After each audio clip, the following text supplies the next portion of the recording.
They have to notify us, and we have to know where these places are for our own police. They have to know that it's very important for public safety. Fargo City Commissioner Dave Pepcorn isn't happy with the F5 project. It's a group in the Valley whose mission is to help those struggling with addiction. F5 currently has 4 sober houses and is working to meet city guidelines for the number of people living inside. Tonight, Commissioner Pepcorn said the F5 project has to stop what it's doing. Valley News Team's Cornelius Hawker explains. They have to stop whatever they're doing right now, because right now they are not following our rules, and they're in our city. Fargo Commissioner Dave Pepcorn on the F5 project sober houses, meant to help those struggling with addiction and trying to get their lives back on the right track. They have to get permission from the city, because like I said, we've been through this before, and so now we have regulations and hoops and things you have to jump through. They did not do any of that. At the beginning of August, it was discovered the sober houses were not following codes put in place for group homes. F5 Project's founder Adam Martin says that's been fixed. We're within code, we're doing everything we can to be within the normal code.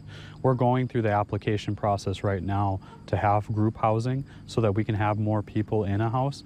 An August 3rd meeting between Martin and city leaders took place to get the application process rolling. Senior planner Dan Molly says the city is willing to work with Martin because he's trying to help those battling opioid addiction. We have a group that's trying to meet a need, and we got to make sure that it fits with existing codes. And if the codes need to be amended or if land uses need to be changed, but neighbors also have a right to know what's happening. After that meeting, Martin says steps were taken to make sure they were in code. The way for us to violate that code is to have more than 3 non-family members living per unit. And like I said, that's why if we had those appropriate applications approved, we would only have 1 or 2 houses. But since we don't have those yet, and we're in the process of doing it, that's why we have 4. And with that, if the city was to come check out their homes now, they'd pass an inspection, according to Martin. Still, Pepcorn is hesitant about what's happening. The main thing I'm concerned, if it's sex offenders or something like that, are they near schools, parks, daycares, things like that? There's reasons why we do that for public safety, and we don't even know where these houses are, and so it's not good. It's not a good start for them. Pepcorn added the city planning department will determine what, if any, action needs to be taken regarding the F5 project. Founder Adam Martin says that they're buying houses this week to make sure that no one gets put out on the streets. The 2 sides do plan to meet in October to further discuss whether the houses are up to code. Now, coming up after the weather, the latest from Charlottesville and from a local man who was there. Also, a weekend search for metal was successful but didn't sit well with the local bomb squad. And weather, it sat well for most of us as we saw some fog this morning, but a live look outside on the CorwinAuto.com Valley Skycam, part of the Skycam network, showing just a few clouds out there, mainly high clouds. We saw quite a bit of sunshine after that morning fog today, and that warmed us up into the 70s and 80s across the region. Cooling down now, 67 degrees, winds out of the southeast on the light side, and those winds will remain very light as we head through tonight. Temperatures elsewhere across the region, a mix of some 60s and some 70s, right at 70 in Devil's Lake, Grand Forks, Detroit Lakes, and up into the Roseau area. As mentioned, the winds are light. They're going to remain light and variable overnight tonight. And just like last night, could see some dense fog forming towards tomorrow morning. Better chance of that where we remain in the clear skies in our eastern counties, but could see some patchy dense fog just about anywhere across the region. So keep that in mind. If traveling late tonight, early tomorrow morning, you may encounter some of that fog. If you do, slow down, give yourself a few extra minutes to reach your destination. There are those high clouds making their way on into the region. Underneath the clouds that we do have, no precipitation falling. Anticipated to stay dry tonight and dry for at least the first part of Tuesday, and then we'll start to see those chances of rain increase as we head through the day. Some showers, some thunderstorms, some of those strong and even severe in western portions of South Dakota. Those will stay west of our area overnight tonight. More severe weather down in parts of New Mexico and the Texas Panhandle and in eastern Colorado and western Kansas. For us, not going to have to deal with any severe weather, but we will have more rain chances on the way as we head towards the latter portions of your Tuesday. Again, overnight tonight, mostly clear. Some high cloudiness out there and that chance for some fog developing as we head towards tomorrow morning. Winds remain very light. Now, as we head through the day tomorrow, we'll start off with some foggy conditions in some areas, a little bit of cloudiness, and then more and more cloudiness as the day wears on, and then increasing rain chances beginning first in the Devil's Lake Basin, and then more rain chances as this line of showers and thunderstorms makes its way off towards the east. This rain is going to make its way on in tomorrow night. It's going to stick around and through at least the first half of Wednesday. And about the southeastern half of the area has the best chance for seeing an inch or more of rain. Some areas could see localized amounts of perhaps 2 or 3 inches of rain before all is said and done Wednesday afternoon or evening. Here in Fargo, we start off with a touch of fog and temperature right around 60 by lunchtime. A warm up to around 70 with some partly cloudy skies. And then that chance for showers and storms develops later on in the evening with a high temperature in the upper 70s. Picture of the day. It's a double downpour in Oakport. Thanks to Shelby for sending that in. I'm going to use that as the backdrop to our 7-day forecast. And again, a rainy time of it beginning later tomorrow night, and into at least the first half of Wednesday. Cooler on Wednesday with a lot of cloud cover and rainy conditions, mid-70s. Back into the 80s just in time for the weekend. Small chances of rain, but some of those storms on Sunday could be on the strong to severe side.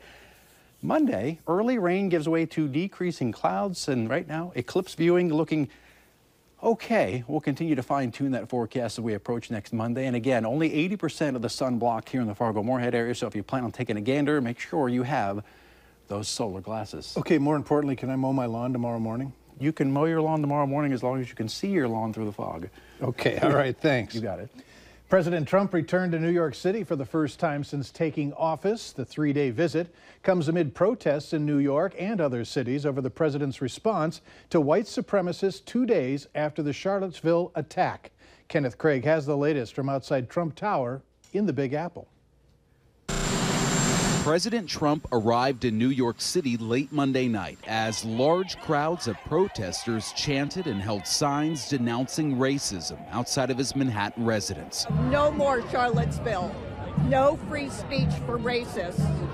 The demonstrations happened just days after race-fueled clashes in Charlottesville, Virginia. After initially blaming all sides for the violence, today the president called out the hate groups involved by name. Racism is evil, and those who cause violence in its name are criminals and thugs, including the KKK, neo-Nazis, white supremacists. And the fallout could soon reach other members of the Trump administration. 2 sources close to the White House tell CBS News that Steve Bannon's job may be in jeopardy. The president's chief strategist brought a nationalist message to the White House and once ran the right-wing news service Breitbart. As law enforcement officers here in New York work to keep the president and the public safe, authorities in Charlottesville are coming under fire for not doing enough to stop the weekend chaos. I certainly have regrets. We lost 3 lives this weekend. Among them, 32-year-old Heather Heyer, who was killed when this car plowed into counter-protesters marching peacefully against an alt-right rally. I'm going to make her death worth something.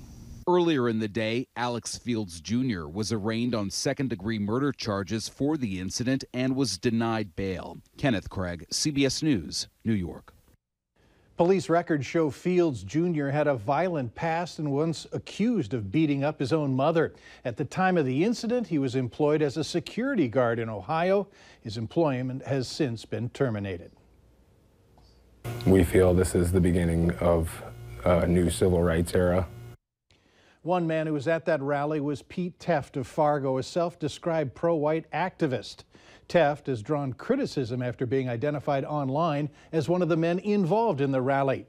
Valley News Live asked Teft if these views are seen as hateful and divisive at a time when our country needs to come together. So I would ask how anybody sees advocating for civil rights as hate speech. As far as the term white supremacist goes, in my view, anybody that thinks white people don't need advocacy, they're the white supremacists. There's more of our interview with Teft online. It's on valleynewslive.com. A whistleblower contacted our Valley News Live investigative team saying that the Grand Forks School District would not allow her autistic daughter to stay at the school she's been attending for 2 years. Even though it would be about the same distance to the new school, the school district says because of attendance issues, her petition was denied. She should be at the school that has the best resources for her. And since Kelly is where she's been doing so good, why would we want to send her back to somewhere that we're going to have all those problems again and basically send us back to square one when we've worked so hard to get this far? The school district does honor most in-district transfers. This year, out of 224, they accepted 118. And if you need help uncovering fraud or corruption in your community, here's some advice. Call our whistleblower hotline. The phone number's on your screen, 701-237-6576. Call that number and leave your tip. A member of our investigative team will get on the case and go to work to expose the truth. Not the best of starts to a work week for a man in Moorhead. After a weekend of metal detecting in Baudette, Minnesota, Kane Nelson thought he had struck gold when he found what appeared to be a small missile. Nelson brought the object to work this morning at Muscatel Subaru in Moorhead, and that's when the bomb squad got involved. The whole time I had it, it didn't really seem like it was that dangerous. Because the back of it was filled with concrete, and it was shake, like when you shook it, parts moved around in it. So I didn't really think anything that dangerous of it. Now, as it turned out, the missile-looking device was not explosive and was said to be a training aid. Police don't believe charges will be brought against Nelson and said that he did the right thing to call in and check with them. A Perham, Minnesota man is expected to be okay after crashing into the ditch in Otter Tail County this morning. The Minnesota State Patrol says that 31-year-old Jeffrey Fritz was driving north on Highway 78 when his pickup suddenly lost power and went into the ditch. He was taken to a Perham hospital to be treated for minor injuries. Authorities say that Fritz was wearing his seatbelt at the time of the crash and alcohol was not involved. Police want to make sure that you know about some door-to-door salespeople who might be knocking on your door sometime soon. Fargo police say Protect Premier Chemical has been in town since last Monday and that they are licensed, so you don't have to worry if it's a scam or not. Police say the company will be in town until next Friday, but if you ask them to leave your house and they refuse, you can call Fargo Police at 701-235-4493 or call police. North Dakota residents can now renew their driver's licenses online. Now, in order to be eligible, you must have a North Dakota driver's license. You must be between the ages of 21 and 65 and have previously renewed in person after turning 21. There also can't be any changes to your address or name than what appears on your current driver's license or driver's record. For more information, we have a link posted online. That's valleynewslive.com. Go there and click on this story. Duluth Trading Company is coming to West Fargo. West Fargo's Mayor Rich Mattern confirmed the news to Valley News Live today. Mattern posting to his Facebook page, another new store coming to West Fargo. If my research is correct, it will be the first of its kind in North Dakota. Exciting. The new store will be going in near Costco in West Fargo. However, no word on a time frame when that store will be finished.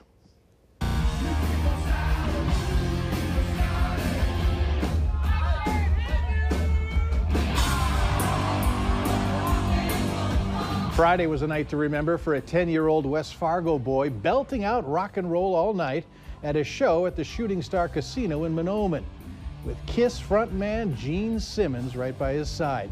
The video was posted to YouTube by Steele Bryant's dad, Anthony.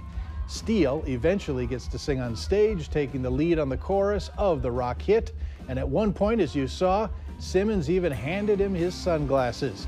Steele's dad says he's been a diehard KISS fan for 2 years, adding that's one of his dreams was to meet the band, but being on stage even took his dream a step further. Time to let man's best friend take a dip in the pool. Moorhead Parks and Recreation hosting its annual Doggy Dip today. For a small fee, dogs of all shapes and sizes got a chance to get their feet wet. Organizers say it was a great opportunity to meet fellow dog lovers and give their furry friends a chance to have some outdoor fun. It's the last day that the pools are open, so we just drain all the chlorine out of the water and let the dogs roam free. Families love this, the dogs love this. We have people coming from all over the place. We already have people from Fargo here, Moorhead, everywhere. All proceeds from the Doggy Dip will go toward the Moorhead Dog Park.